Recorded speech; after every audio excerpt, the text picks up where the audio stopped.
अस्सलाम वालेकुम डियर्स। आज का जो हमारा टॉपिक है वो आपके 10th क्लास का चैप्टर नंबर 9 और उसका थ्योरम नंबर 1 है।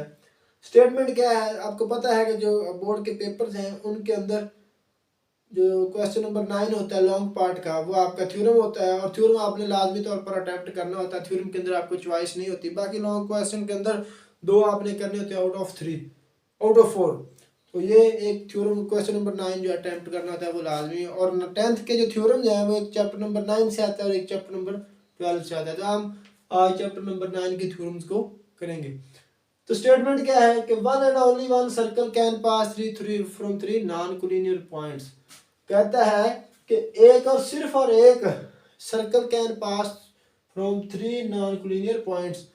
अब यहाँ पर एक वर्ड आ गया नॉन कोलिनियर का। कोलिनियर और नॉन कोलिनियर क्या होता है, इसको भी हम लोग देखते हैं। ऐसे पॉइंट्स जो एक ही लाइन पर लाई करें उनको बोलते हैं कोलिनियर पॉइंट्स, और ऐसे पॉइंट जो एक लाइन के ऊपर ना लाई करें उनको बोलते हैं नॉन कोलिनियर पॉइंट्स। अब कितने पॉइंट्स का होना जरूरी है? सपोज आपके पास लाइन है, इस लाइन के ऊपर जितने भी पॉइंट्स लाई करेंगे उनको हम बोलेंगे कोलिनियर पॉइंट्स। ये सारे क्या है? Collinear points. और ऐसे पॉइंट्स जो एक लाइन के ऊपर ना लाई करें उनको हम बोलते हैं नॉन कोलिनियर पॉइंट्स। समझ आ गई? और कोलिनियर और नॉन कोलिनियर होने के लिए कम से कम कितने पॉइंट्स का होना जरूरी है? ज्यादा से ज्यादा जितने मर्जी हो जाए।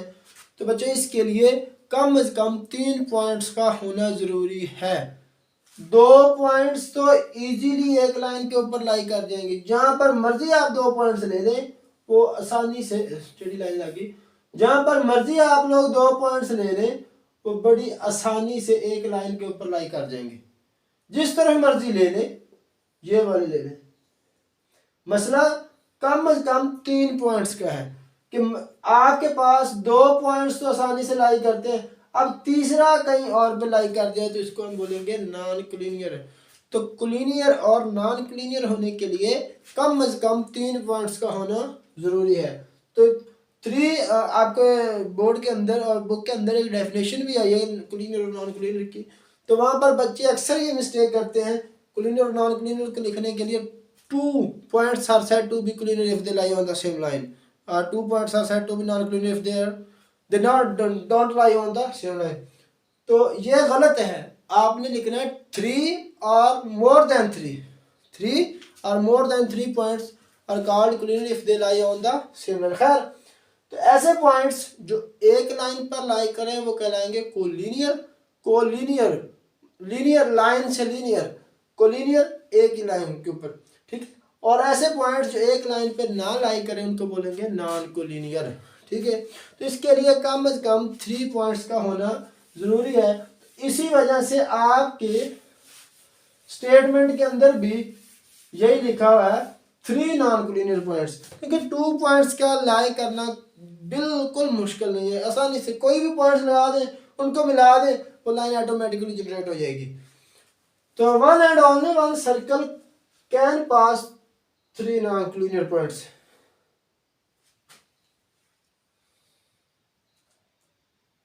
थ्रू यहाँ पर एक वर्ड मिस्टेक हो गई है, यहाँ पर आना है थ्रू 3 non-collineर पॉइंट्स। यहाँ पर ये एक वर्ड आना था। खैर देखें, अब हमारे पास गिवन क्या है? कैन से जो बाद वाली चीज है वो हमारे पास गिवन है, और कैन से जो पीछे वाली चीज है वो हमारे पास प्रूव करनी है। अब देखें गिवन क्या है? 3 non-collinear पॉइंट्स। 3 non-collineर पॉइंट्स अकॉर्डिंग टू बुक हम उनको नाम दे देते हैं, एक को ए का, एक को बी का और एक को सी का। A, B and C are 3 non-collinear points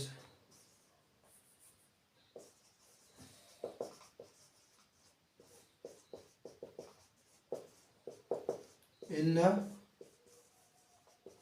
plane. बच्चे क्या होती है? जहाँ पर हम कोई भी अपना डॉट ड्रा, लाइन ड्रा, कुछ भी कर सके, हम कोई ज्योमेट्री की शक्ल बना सके, उसको हम लोग प्लेन कहते हैं। ये सारे प्लेन ही है। जहां पर आप एक कम से कम डॉट भी लगा सकते हो उसको आप प्लेन कहते हैं। अब हमने प्रूव क्या करना है,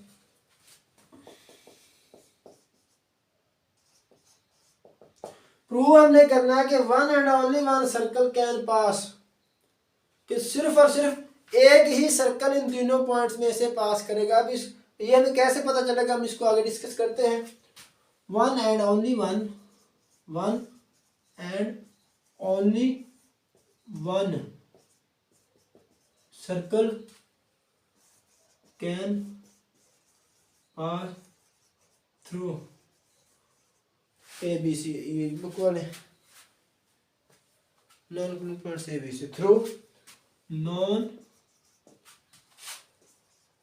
कोलिनियर पॉइंट्स ए बी और सी है। सॉरी, हमें जो गिवन है A B C are three non collinear points in a plane, तो हम इनको ले लेते हैं ए बी और सी।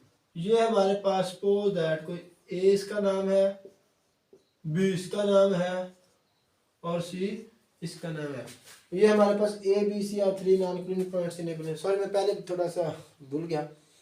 अब हमने शो क्या करवाना है कि one and only one circle can pass through three non collinear, कि तीनों सर्कल में पॉइंट्स में से सिर्फ और सिर्फ एक ही है कोई ऐसा सर्कल है जो पास कर सकता है।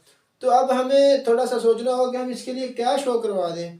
तो आपको पता है, अगर नहीं भी पता तो आप देख लें, सुन लें कि सर्कल जो होता है इसका सिर्फ और सिर्फ एक ही मिड पॉइंट, इसका एक ही सेंटर होता है। ये आपके एमसीक्यूज के अंदर भी है, 10th क्लास की बुक के अंदर, circle having just only one centre. तो सर्कल का जो सेंटर होता है वो सिर्फ और सिर्फ एक होता है। दूसरा, उसके सेंटर से जो ऑल ओवर राउंडिंग मतलब उसका डिस्टेंस होता है जिसको हम रेडियस बोलते हैं, वो ऑल ओवर चारों तरफ जो है वो सेम होता है। सर्कल के सेंटर से जो डिस्टेंस होता है उसकी बाउंड्री का, वो चारों तरफ सेम होता है। अब हमने शो करवाना है कि सिर्फ और सिर्फ एक ही सर्कल इन तीनों नॉन कोलिनियर पॉइंट से पास कर सकता है। तो लिहाजा हम क्या शो करवा देंगे कि इन तीनों पॉइंट का किसी एक नुक्ता से, मतलब जो कि सर्कल का सेंटर बनेगा, उस किसी एक नुक्ता से इन तीनों जो पॉइंट्स का डिस्टेंस है वो सेम है। तीनों पॉइंट्स का, तीनों पॉइंट से इक्वल फासले पर कोई एक ही ऐसा पॉइंट हमें मिलेगा जिसका डिस्टेंस इन तीनों पॉइंट से इक्वल फासले पर होगा। मतलब जब एक ही पॉइंट मिलेगा तीनों पॉइंट से इक्वल फासले पर, तो इसका मतलब है कि वो उसका सेंटर बन जाएगा। एक से ज्यादा पॉइंट्स हो नहीं सकते, तो इसके अंदर वो एक सर्कल की प्रॉपर्टी जो है वो होल्ड कर जाएगी कि तीनों पॉइंट से इक्वल फासले पर हमें जस्ट एक ही सर्कल मिल रहा है, एक ही पॉइंट मिल रहा है जो कि सेंटर कहलाएगा। खैर देखें, अब हम करते हैं construction.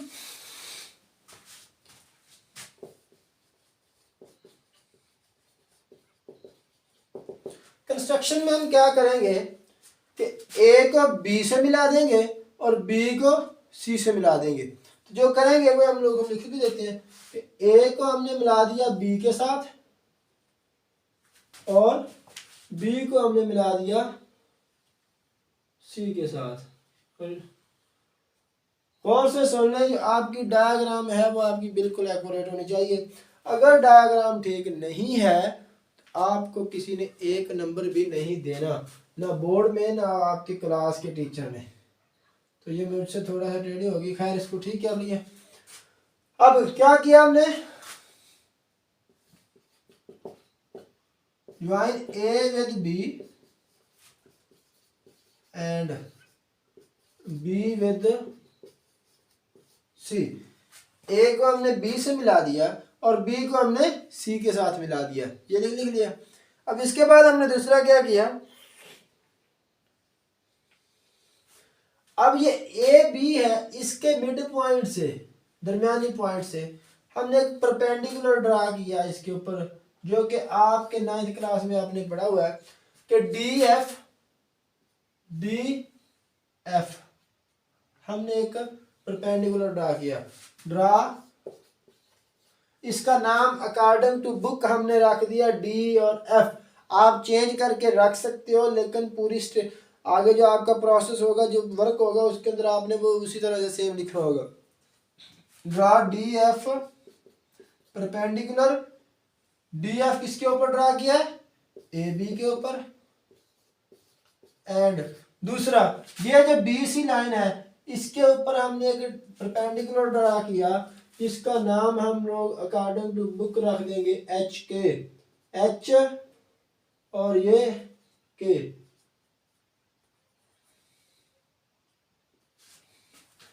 D F perpendicular A B and H K perpendicular B सी।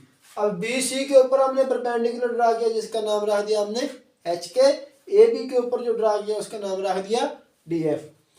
और जो कि जिस पॉइंट पर आपस में ये दोनों, क्योंकि लाइन पैरेलल नहीं है, अब पैरेलल लाइन जो है वो कभी भी एक दूसरे को इंटरसेक्ट नहीं करती। पैरेलल लाइन जितना मर्जी आपस में सफर करती जाए वो आपस में एक दूसरे को कभी भी कोइंसाइड, कभी भी एक दूसरे से टकराती नहीं है। तो ये दोनों लाइन जो है एक दूसरे के साथ टकरा गई हैं, जो जिस पॉइंट पर टकरा गई हैं उसका हम लोग नाम रख देते हैं अकॉर्डिंग टू बुक, उसने नाम रखा हुआ है ओ। देखें डी एफ परपेंडिकुलर ड्रा किया और ए बी के ऊपर, और एच के परपेंडिकुलर ड्रा किया बी सी के ऊपर।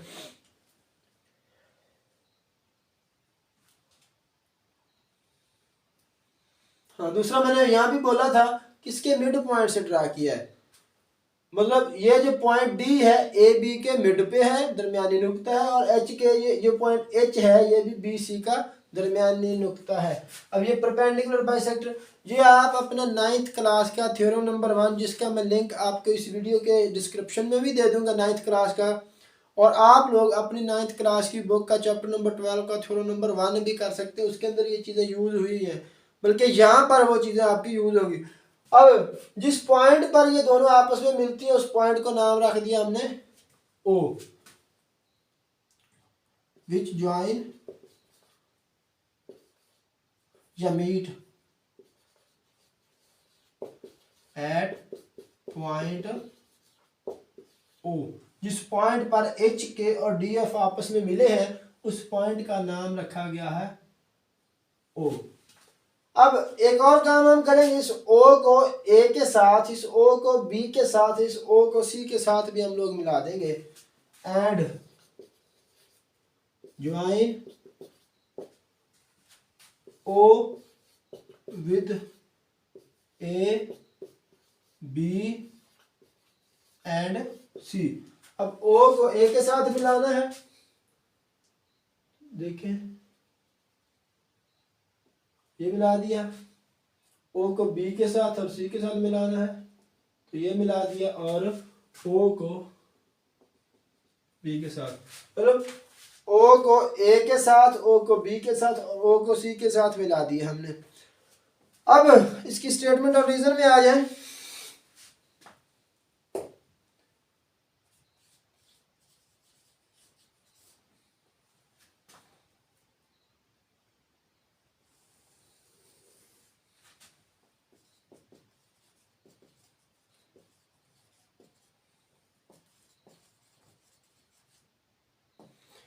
अच्छा खैर देखें, 9th क्लास के थ्योरम के नंबर 1 चैप्टर नंबर 12 का थ्योरम नंबर 1 था कि अगर कोई पॉइंट किसी भी लाइन के राइट बाइसेक्टर के ऊपर लाई करेगा तो वो वाला पॉइंट जो उसके एंड पॉइंट से इक्वल फासले पर होगा। मैं उसको थोड़ा सा रिकॉल भी कर देता हूँ, और उसका जो लिंक है चैप्टर नंबर 12 9th क्लास का थ्योरम नंबर 1 मैं डिस्क्रिप्शन के अंदर भी दे दूंगा। वो थ्योरम नंबर 1 क्या कहता था, अगर कोई पॉइंट किसी भी लाइन के राइट बाइसेक्टर के ऊपर है तो वो वाला पॉइंट इसके एंड पॉइंट से इक्वल फासले पर होगा। उस पॉइंट का जो कि इस लाइन के राइट बाइसेक्टर के ऊपर है तो उसका जो डिस्टेंस है इसके एंड पॉइंट से इक्वल होगा। अब ये हमने क्या किया है, ये ए बी के ऊपर D F perpendicular bisector draw किया है। परपेंडिकुलर बाइसेक्टर के ये जो पॉइंट डी है ए बी का मिड पॉइंट भी है, दूसरा इसके ऊपर राइट भी है। अब ये जो ओ पॉइंट है ए बी के राइट बाइसेक्टर के ऊपर है, मतलब ये ए बी आपके पास, इसका राइट बाइसेक्टर है ये वाला। अब ये जो पॉइंट ओ है इस ए बी के राइट बाइसेक्टर के ऊपर लाई करता है, तो लिहाजा इस ओ का ए से डिस्टेंस इस ओ का बी से जो डिस्टेंस है वो सेम है। करते हैं स्टार्ट स्टेटमेंट और रीजन के जरिए से। अब यहां से देखिए, अब हम इसको करते हैं स्टार्ट इसकी स्टेटमेंट और रीजन के जरिए से। ये चीज हमारी कंप्लीट होगी। अब देखें, ये ए बी जो है ये डी एफ इसका परपेंडिकुलर बाइसेक्टर है, और 9th क्लास का जो थ्योरम नंबर आपका 1 था चैप्टर नंबर 12 का, उसके अंदर क्या था कि every point on the right bisector of A line segment is equidistant from its and point. मतलब क्या था उसका मैं लिंक आपको दे दूंगा लाजमी तौर पर। ए बी हमारे पास कोई भी लाइन है, ये इसका राइट बाइसेक्टर है, तो इस राइट बाइसेक्टर के ऊपर कोई भी अगर पॉइंट हो तो इसके एंड पॉइंट से इक्वल फासले पर होगा। वो वाला जो पॉइंट है इसके एंड पॉइंट से इक्वल फासले पर। तो ये जो डी एफ है ये परपेंडिकुलर ये बाइसेक्टर है ए बी का। तो एवरी पॉइंट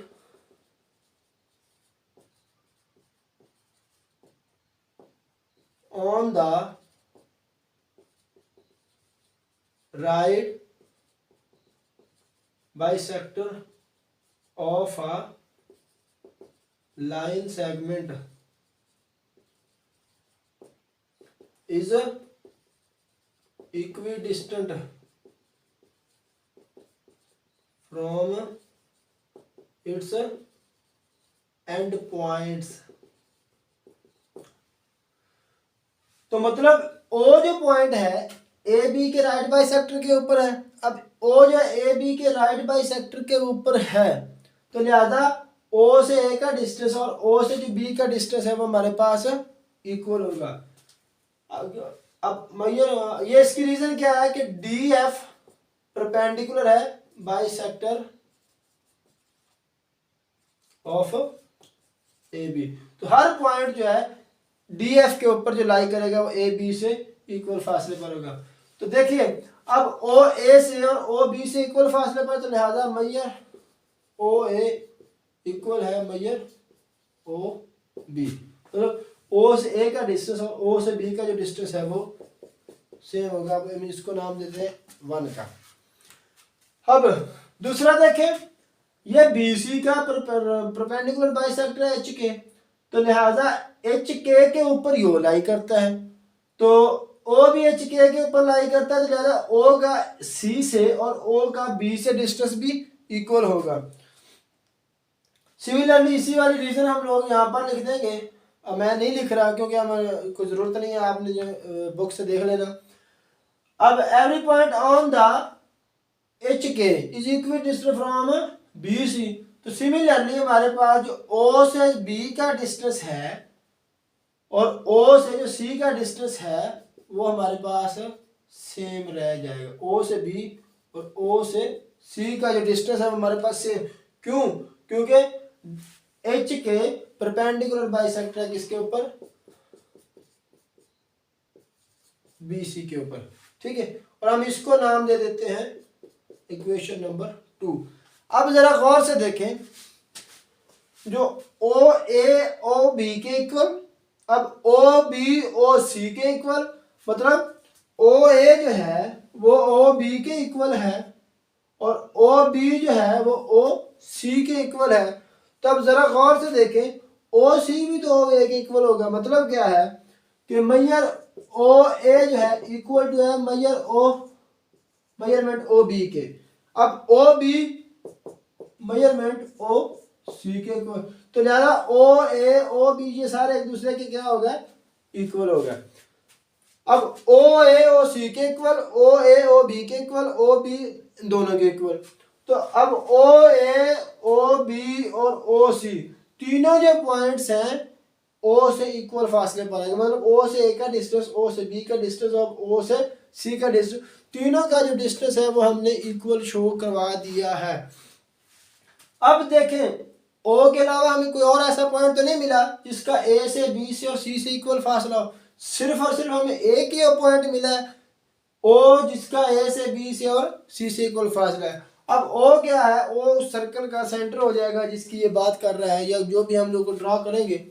अब हम लोग कह सकते हैं कि इन तीनों पॉइंट्स ए बी और सी से इक्वल फासले पर सिर्फ और सिर्फ एक ही पॉइंट मिला है जिसके ओ है, तो लिहाजा इन तीनों पॉइंट से सिर्फ और सिर्फ एक ही सर्कल जनरेट किया जा सकता है, क्योंकि ओ इन तीनों पॉइंट से जो फासला इस ओ का है वो सर्कल का रेडियस कहलाता है, ओ ए ओ बी और ओ सी।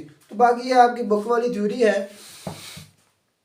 However, there is no such other point except O. Hence, a circle with center O and radius OA will pass through A, B, and C. Ultimately, there is only one circle which can pass through three non-equivalent points. तो ये हमारा जो theorem था वो prove हो गया।